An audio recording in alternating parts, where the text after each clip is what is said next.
So it's about to be 2025, and when I think about, movies that still need their due diligence, movies that still need those kinds of releases that we're all longing for, one movie keeps coming to mind. That movie is obviously Fright Night 2. Now listen, I'm going to finally contend with you guys. I'm going to finally contend.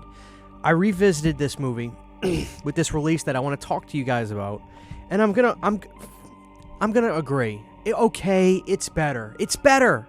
It's better. It's better. I mean, it really is that good. The fact that they were able to add a new character and add a lot of new characters and just, elevate the movie. I agree. I love the apartment complex. I love the villain, which is supposed to be the sister to Dandridge from the first movie, right?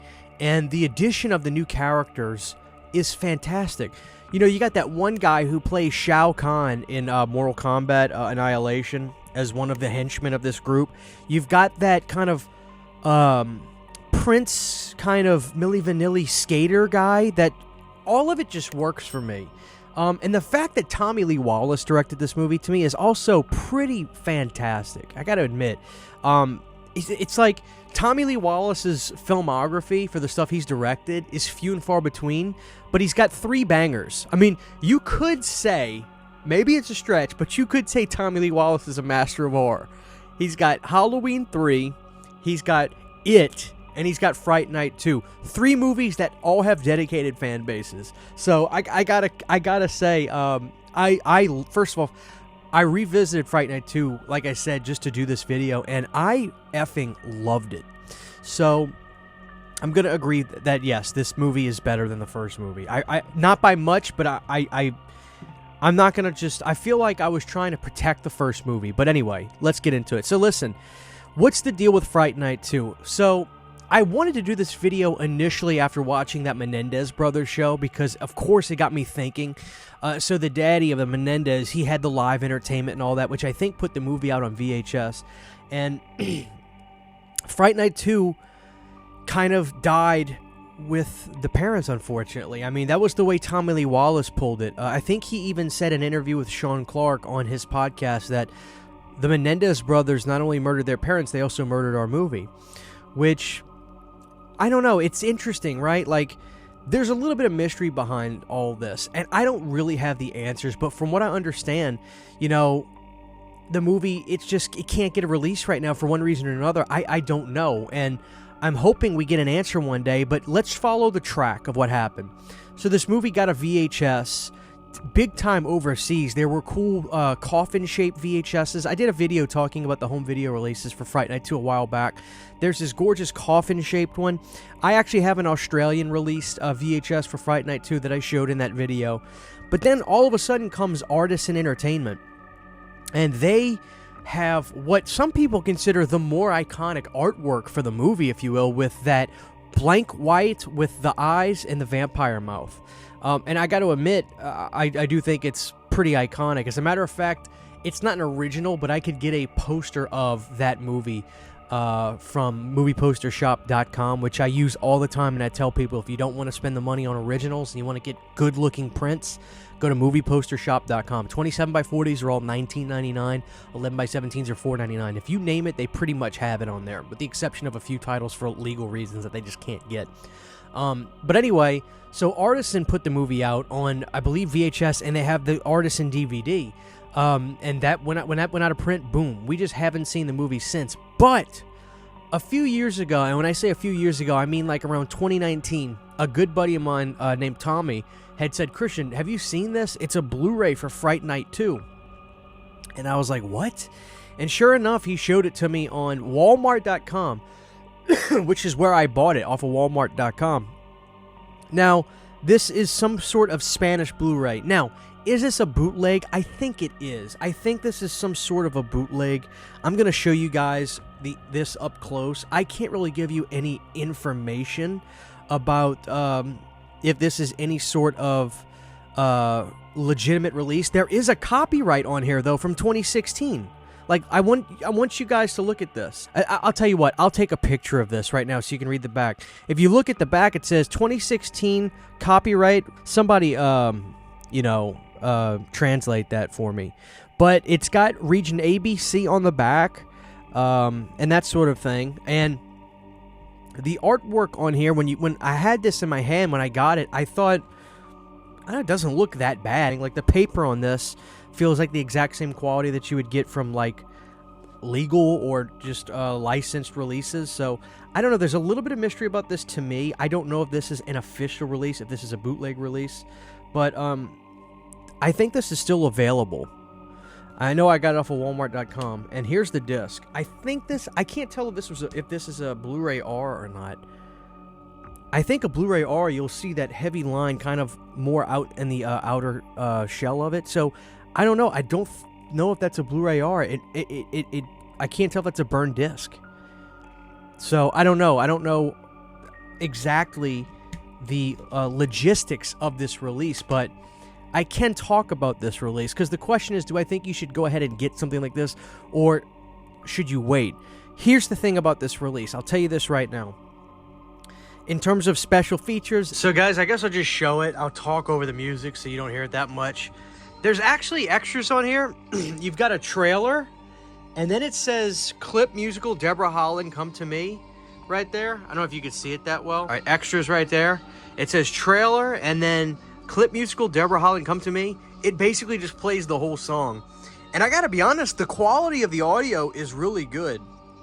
So you've got extras, scenes, I guess, idiomas. What the hell is that? God, I failed Spanish. Oh, you could change the audio, and you could have subtitles, and then play movie.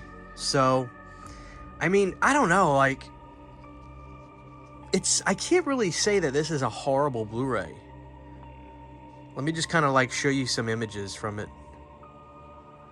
Like, it's widescreen. It doesn't look bad. You see what I mean? Like, it just doesn't.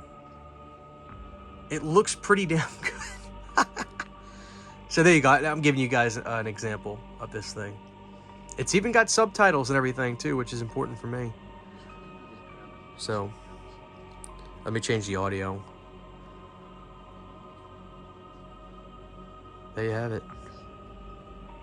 Look, you can even have American subtitles with American audio. Version from this movie with the woman singing it, it's intoxicating how good it is. Now, does it look good? I think it's a decent looking Blu-ray with whatever elements they were working with. I wouldn't be surprised if they took... because what was going to happen was that release that one company was going to put out, Cinemuseum, which it fell by the wayside. They lost it. Something happened, and they scrapped it. They acted like it never existed. I never really heard them talk about it or anything like that. But I think what they were going to do is probably what this did, which was take some sort of TV broadcast of the movie and remastered it that way. It's a fair-looking Blu-ray. It's fair. It's fairly high def. It doesn't look great, but it also doesn't look bad at all. I think it'd be one of those things where if you just bought the movie not knowing much about anything, like, I'll get this movie, and you watched it, you wouldn't think much of anything about the quality in terms of bad or good. You'd watch the movie as a Blu-ray. But there are two moments in the film where the image literally freezes for just a second. Now, I thought maybe my player was messed up, but no. I've asked other people who had gotten this, and they said the same thing. There's a few moments where just for a second or two, the image just kind of locks up, and then boom, it's fine. The audio doesn't skip or anything. And so, at the time when I got this, I wasn't overly thrilled with it, but I also wasn't really disappointed because I needed to see the movie. I hadn't been able to see the movie. I heard it was on YouTube, but I didn't want to watch it on YouTube. I wanted to watch it on a disc. So the question is, what is going on with Fright Night 2 at this point? I don't know. And I'm wondering, and people ask me about it all the time, and I was wondering if I should do a video on this saying to get this or not. And I'm not going to give you a black and white answer, but I will tell you this. If you see this release, this Noche de Miedo Part 2 Spanish Blu-ray, which I believe is Spanish, I'll feel silly if it's not. I think it is. If you see this release on Walmart or whatever, and you can get this cheap for like 15, 16, even 17 bucks, just go for it, because you'll be able to watch the movie at a fairly decent picture quality, and you can have a home video version of it that you can watch. You don't have to worry about YouTube it being pulled off at any moment. I don't know if this movie's streaming anywhere.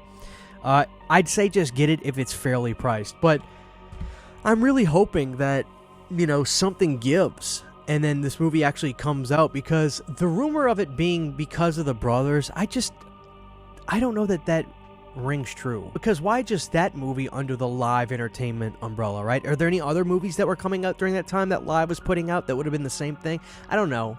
I just don't think that is the only reason. It's got to be some kind of license or legal issue or ownership issue or something. So, I don't know. But I'll say this, guys.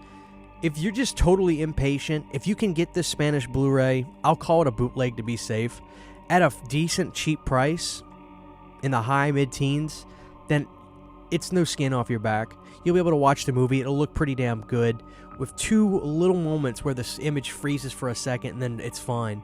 And it sounds pretty good. It looks pretty good, but I don't know. Hopefully we get something official. I don't blame people for waiting, but I get asked about it still till this very day, so I wanted to at least do a video talking about this, just to let you know that there is an option out there. So there it is, guys. I'll say this. Revisiting this bootleg Spanish Blu-ray, if it is a bootleg, it fulfilled my need for just wanting to see the movie again. Now, I want something that has some great features to it and things like that. Maybe even a soundtrack CD. I think Severin getting this would actually be great. I think Severin would do a great job with this, because they always try to go out of their way to do the limited runs with CD soundtracks and stuff like that. That'd be great if Severin got it, but that's out there, guys.